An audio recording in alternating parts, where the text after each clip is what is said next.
PCOD అంటే నీటి బుడగల సమస్య. ఈ సమస్యకి ఎన్నిసార్లు చెప్పినా కానీ చాలా వరకు డౌట్స్ అనేది ఉంటాయి. సో దాని గురించి ఈరోజు మనం విందాం.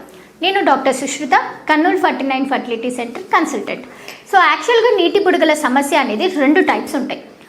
సన్నగా ఉన్న వాళ్ళకు ఉంటుంది, లావుగా ఉన్న వాళ్ళకు ఉంటుంది. అంటే నీటి బుడగల సమస్య ఉన్నప్పుడు విపరీతంగా ఉంటే మాత్రం వాళ్ళల్లో ఏమవుతుంది అంటే ఫాలికల్స్ అని, అంటే గుడ్లు ఎక్కువ ఉన్నా కానీ క్వాలిటీ అనేది చాలా తక్కువ ఉంటుంది.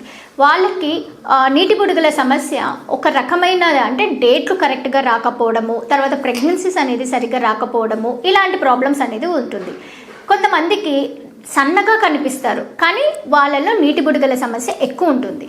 సో ఇలాంటి వాళ్ళకి డేట్లు కూడా సరిగ్గా రావు. ఇంకా యాక్చువల్గా ఏంటి, మనం ఎలా డిఫరెన్షియేట్ చేసుకోవాలి అంటే నీటి బుడగల సమస్య అందరిది ఒకటేనా అంటే కాదండి. కొంతమందికి ఏంటి అని అంటే పెళ్ళైనాక కూడా వచ్చే సమస్య అనేది ఉంటుంది, నీటి బుడగల సమస్య. ఇవన్నీ కూడాను హార్మోన్స్ వల్ల ఇంబ్యాలెన్స్ వల్ల ఉంటుంది. ఇంకోటి ఏంటంటే న్యూట్రిషనల్ ఫుడ్ అనేది చాలా ఇంపార్టెంట్. మనం తీసుకుంటున్న ఇప్పుడు ఫుడ్ 90% వరకు కల్తీ ఫుడ్ లాగానే ఉంది. అంటే మనము వాడే నూనె కానీ, తర్వాత తీసుకుంటున్న పండ్లు కానీ, ఆహారం ఏదైనా ఆకుకూరలు కానీ, తర్వాత ఇంకా కూరగాయలు కానీ, ఇవన్నీ కూడా మనకి పెస్టిసైడ్స్ అని యూస్ చేస్తూ పండిస్తున్న పంటలు. ఎందుకంటే జనాభా ఎక్కువ అవుతుంది కాబట్టి ఇంతమందికి ఫుడ్ సప్లై చేయాలంటే ఫాస్ట్గా గ్రోత్ అనేది ఉండాలి. ఇలాంటప్పుడు మనకి పెస్టిసైడ్స్ అనేది ఎక్కువ యూస్ చేయడం వల్ల, క్రాస్ బ్రీడ్స్ అనేది ఎక్కువ యూస్ చేయడం వల్ల ఏమవుతుంది, క్వాలిటీ అనే ఫుడ్ తగ్గిపోతుంది. అలానే మనం తీసుకుంటున్నప్పుడు మన బాడీలో కూడా క్వాలిటీ అనేది తగ్గిపోతుంది. సో మనం ఏం చేయాలి యాక్చువల్గా అంటే ఎక్కువసేపు ఫుడ్ పైన కాన్సన్ట్రేట్ చేసే కంటే కూడా ఎక్కువ తింటున్నామా అనేది కాకుండా క్వాలిటీగా తింటున్నామా లేదా అని చూసుకోవాలి. దీంతోపాటు మనం ఏం చేయాలి అని అంటే నీటి బుడగల సమస్య ఉన్న వాళ్ళు మెయిన్గా ఏంటి అంటే వెయిట్ని మేనేజ్మెంట్ చేసుకోవాలి. ఒబేసిటీగా అంటే ఒబేస్గా ఉన్నవాళ్ళు, లావు ఉన్నవాళ్ళు. అంటే ఇంతకు ముందు ఏంటి అంటే పెళ్ళైనాక పిల్లలు పుట్టిన తర్వాత వెయిట్ అనేది ఇంక్రీజ్ అయ్యేవాళ్ళు ఆడవాళ్ళలో, కానీ ఇప్పుడు అట్లా కాదు. ఇప్పుడు అసలు పెళ్ళి కాకముందు 14 నుంచి 16 ఏళ్ళ వయసులో ఉన్న వాళ్ళల్లోనే వెయిట్ అనేది చాలా వరకు ఇంక్రీజ్ అయిపోతుంది. ఇది ఎందుకు అనంటే మనం మన పిల్లలకి పెట్టే ఫుడ్ కూడా చాలా ఇంపార్టెంట్. ఎక్కువసేపు బయట ఫుడ్ పెట్టడం వల్ల, తర్వాత ఎక్కువ కల్తీ ఫుడ్ పెట్టడం వల్ల, తీసుకోవడం వల్ల, దాంతోపాటు కూరగాయలు కానీ ఏదైతే ప్రోటీన్ అనేది ఉందో అలాంటివన్నీ మనం పెట్టడం లేదు.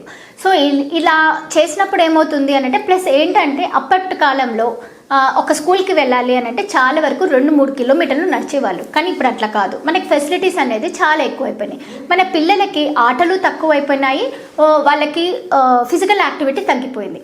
ఇవన్నీ కంట్రోల్ చేసుకుంటూ వస్తే మాత్రం చాలా వరకు నీటి బుడగల సమస్యని మనము ట్రీట్ చేసుకోవచ్చు. అంటే దానికి సొల్యూషన్ అనేది మనకి దొరుకుతుంది. సో ఏంటి అంటే ఆడపిల్లలకి కంపల్సరిగా 14 ఏళ్ళు వచ్చే వాళ్ళ లోపల ఎక్కువ కూడా న్యూట్రిషన్ ఫుడ్ పెట్టాలి, క్వాలిటీ ఫుడ్ పెట్టాలి. దీంతోపాటు ఎక్కువ బయట సైడ్ ఫుడ్ అలౌ చేయకూడదు. ఇంకోటి ఏంటి అని అంటే ఫిజికల్ యాక్టివిటీ ఇంక్రీజ్ చేయాలి. గేమ్స్ కానీ, వాకింగ్ కానీ, యోగా కానీ ఇలాంటివి చేసుకోవడం వల్ల ఏమవుతుందంటే మన క్వాలిటీ ఆఫ్ లైఫ్ని మనము మన పిల్లలకి ఇంప్రూవ్ చేస్తున్నాం అనేది. ఇంకా నీళ్ళు ఎక్కువ తాగడం, తర్వాత ఫ్రూట్ జ్యూసెస్ ఎక్కువ తీసుకోవడం, టెంకాయ నీళ్ళు తీసుకోవడం, ఇవన్నీ కూడా న్యూట్రిషన్ అనేది ఇంప్రూవ్ చేస్తుంది. సో డేట్లు కరెక్ట్గా వచ్చినాయి అని అంటే వరకు మనకి చాలా వరకు భయం ఉండదు.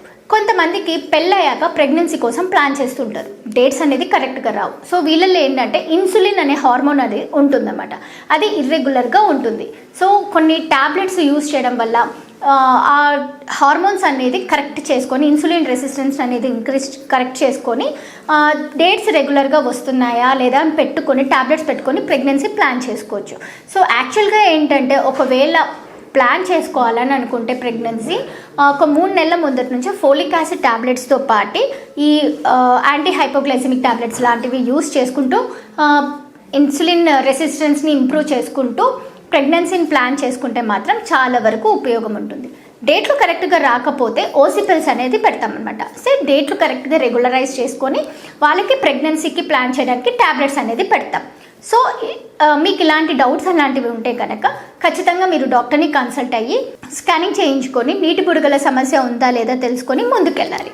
హిమోగ్లోబిన్ తక్కువ ఉంటే ప్రెగ్నెన్సీ ఎఫెక్ట్ ఉంటుందా, ప్రెగ్నెన్సీ అనేది రాదా? అవునండి, సో హిమోగ్లోబిన్ అంటే రక్తం అనేది బాడీలో తక్కువ ఉంటే ఏమవుతుంది అని అంటే ప్రెగ్నెన్సీలు రావడానికి కొంచెం హార్మోనల్ ఇంబ్యాలెన్సెస్ అనేది ఎక్కువ ఉంటుంది. ప్రెగ్నెన్సీలు రావడానికి కూడా కొంచెము కష్టంగా ఉంటుంది. వాళ్ళకి డేట్లు కరెక్ట్గా రావన్నమాట. కొంతమందికి ఏంటి అని అంటే ఎక్కువ బ్లీడింగ్ అవ్వడం వల్ల హిమోగ్లోబిన్ అనేది తక్కువ అయిపోతుంది. ఇలాంటి వాళ్ళకి ప్రెగ్నెన్సీలు ఒకవేళ వచ్చినా కానీ రక్తం తక్కువ ఉండడం వల్ల, గుండె బరువు ఉండడం వల్ల వాళ్ళు హెల్దీగా ఉండలేరు అనమాట. బేబీ కూడా హెల్దీగా పెరగనప్పుడు వాళ్ళకి అంటే తల్లి నుంచి పోవాల్సిన రక్తం అవన్నీ ఏవైతే ఉంటాయో ఆ రక్తం ద్వారానే మినరల్స్ కానీ వైటమిన్స్ కానీ ఫుడ్ అనేది బేబీకి పోతుందన్నమాట, గర్భసంచిలో పెరిగే బిడ్డకి. సో ఇవి తక్కువ ఉన్నప్పుడు ఏమవుతుంది, ఆ హిమోగ్లోబిన్ తక్కువ ఉన్నప్పుడు ఇవన్నీ రావన్నమాట. అవి రాకపోవడం వల్ల బేబీకి హెల్తీగా ఉండలేదు. సో అబార్షన్స్ అయ్యే ఛాన్సెస్ ఎక్కువ ఉంటాయి. ప్లసెంటా అనేది మాయ అనేది ఎలా ఉంటుంది, ఈ తల్లి నుంచి తీసుకునేదంతా ఫుడ్ దాన్ని ఫుడ్ లాగా తయారు చేసి అది బ్లడ్ నుంచి బేబీకి బొడ్డుతాది ద్వారా పోతుంది. సో ఇదంతా తీసుకునేది ఏది, ఆ బ్లడ్ సర్క్యులేషన్స్ అంతా తీసుకునేది మాయ తీసుకుంటుంది. ఇలాంటి ప్రాబ్లమ్స్ ఉన్నప్పుడు కంపల్సరీగా అబార్షన్స్ అయ్యే ఛాన్సెస్ ఎక్కువ ఉంటాయి. సో మామూలుగా ఏంటి, ప్రెగ్నెన్సీ ప్లాన్ చేసుకోవాలని అనుకున్నప్పుడు 3 నెలల ముందటి నుంచి ఫోలిక్ యాసిడ్ టాబ్లెట్ అనేది తీసుకోవాలి. దాంతోపాటు హిమోగ్లోబిన్ కరెక్ట్గా ఉందా లేదా చెక్ చేసుకోవాలి. 9-10 ఉంటే మాత్రం ప్రెగ్నెన్సీస్ అనేది బాగా హెల్తీగా ఉంటాయి, బేబీస్ కూడా బాగా ఉంటారనమాట. 9 కంటే తక్కువ ఉంది అంటే మాత్రం 1 నెల వరకు టాబ్లెట్స్ తీసుకొని ఫుడ్ని అనేది మెయింటైన్ చేసుకుంటే, డైట్ని ఇంపార్టెంట్గా చూసుకుంటే మాత్రం ఖచ్చితంగా ప్రెగ్నెన్సీ పాజిటివ్లు వస్తాయి, డెలివరీస్ కూడా బాగా అవుతాయి, అంటే బేబీస్ కూడా బాగా హెల్తీ బేబీస్ పుడతాయి అన్నమాట.